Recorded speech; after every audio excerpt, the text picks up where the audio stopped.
Hello and welcome to this video on specialisation and the division of labour. In this video we're going to look at what is meant by specialisation and division of labour, look at the advantages and disadvantages of this approach to organising an economy, and then understand the function of money in a specialised economy. So let's imagine, way back maybe a few hundred years ago, if you wanted all the goods and services that you wanted, it'd be very much up to you to produce them yourself. You'd be self-sufficient. If you wanted a house, you would build it yourself. If you wanted clothes, you would make them. If you wanted food, you would go out and hunt them. Now ask yourself, is that the way the modern economy is organised? Do people provide all the goods and services that they want? No. In the world in which we live, workers tend to do one specific task very well, and then they trade their task or their skill with other people's tasks or skills to get all the goods and services that they need.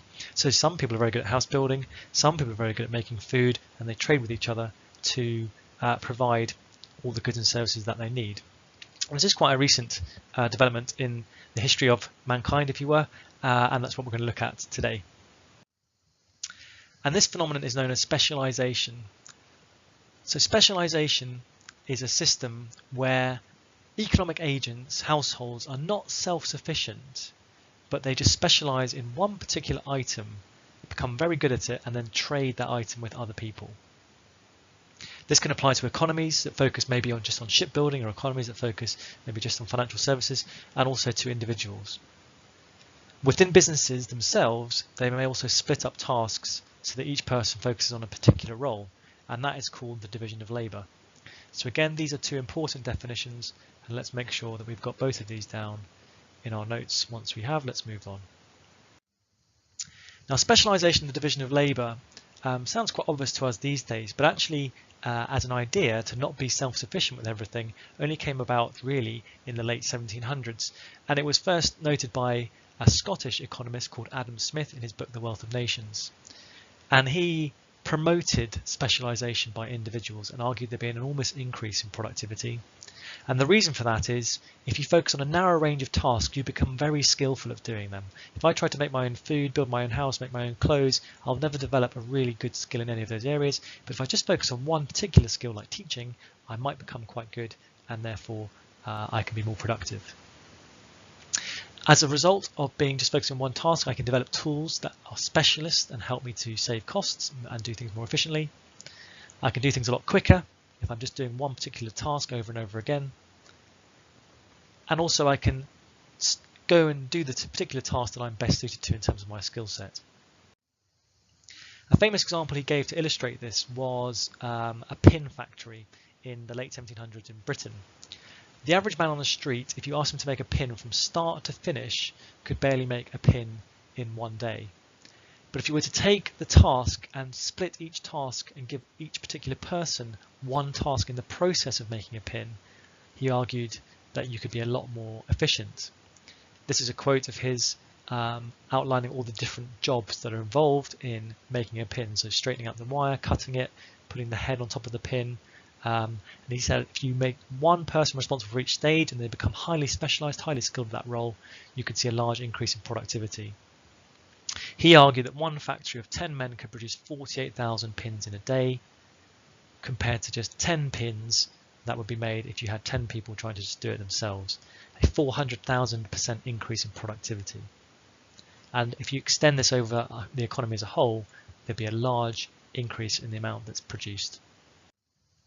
So what are the benefits of specialisation? Well, workers can gain greater skills, production can become more efficient, there's going to be less time spent making products and less time wasted. More can be produced overall, that's one of the key ones. More can be produced and resources can be used more efficiently.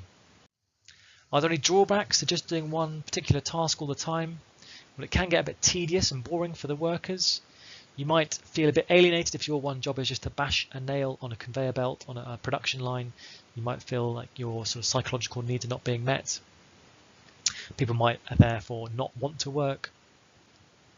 And also there's only so much specialisation that can take place. There's only so much division of labour that can take place till you get down to just one basic task.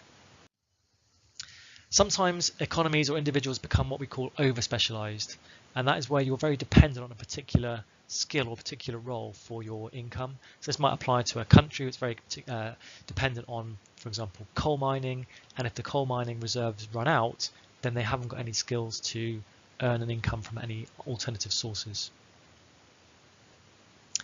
Again, if your country is very specialized and let's say they only focus on farming, only very dependent on wheat farming, then if there's a low price for wheat, it's going to affect the entire economy. They haven't got that diversification. Likewise, economies can be very dependent on heavy manufacturing, and if that moves to another country, then they're left without any jobs. Also, you become very susceptible to anything you're depending on. If your economy or your business is a plastics manufacturer, then you're very dependent on the oil price, for example. And if that was to change, that would have a very significant effect on your business. If you weren't a specialized business or economy, then it wouldn't have such a big effect.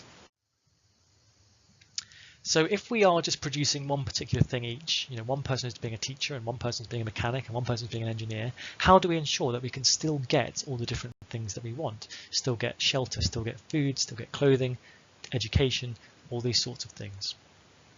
Well, we could just swap them, just barter. I will give you an hour's tuition if you come and mend my house. I will give you an item of clothing if you in return give me some food. But that is very difficult. It's hard to know the value of one versus the other and so on. And so that gives rise to the existence of money in our economy. And as people become less self-sufficient, they need to exchange goods. And this gives rise to the use of money in an economy. So you might want to pause the video for a second and think, what functions does money serve in our economy? Why do we have money? Well, there are 4 functions of money that we need to be aware of. First of all, it is a medium of exchange. It's used in payments for goods and services, so it allows us to say, right, well, I'll give you tuition for 40 euros, and I can then go out to the shops and buy some shoes for 40 euros. I can use that to make exchange, to smooth the flow of exchanges. The second is a unit of account, so I can easily compare things. Well, 40 euros of tuition is worth more than 30 euros of shoes. I will also accept it as deferred payments. This is quite useful if I say, right, well, I'll teach you now and you can pay me in 1 week. Instead of having to kind of barter or give me something physical in 1 week, you can defer payment and use money to settle that transaction a week later. And the final one is money is useful as a store of value. Money can be put in the bank, money can be held in cash, and it will retain its value. Whereas if I was to provide a lesson for food and I receive food, that's not going to retain its value. It's eventually going to go off and I'll be left with nothing.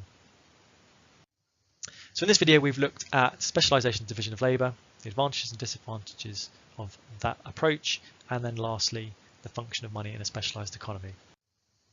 Well done, that's the end of the video.